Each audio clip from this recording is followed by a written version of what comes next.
नमस्ते और हार्डवेयर.info में आपका फिर से स्वागत है। इस ट्यूटोरियल में मैं आपको दिखाऊंगा कि सैमसंग गैलेक्सी S25 प्लस पर लॉक स्क्रीन शॉर्टकट्स का उपयोग कैसे करें। चलो शुरू करते हैं।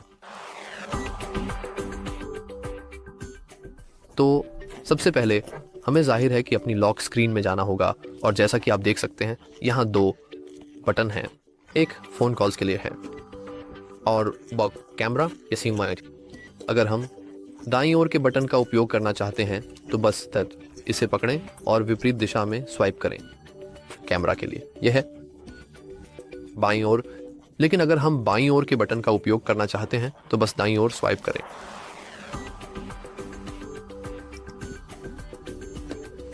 एंड इस वीडियो के लिए बस इतना ही। अगर आपको यह मददगार लगा तो कृपया लाइक और सब्सक्राइब करने पर विचार करें।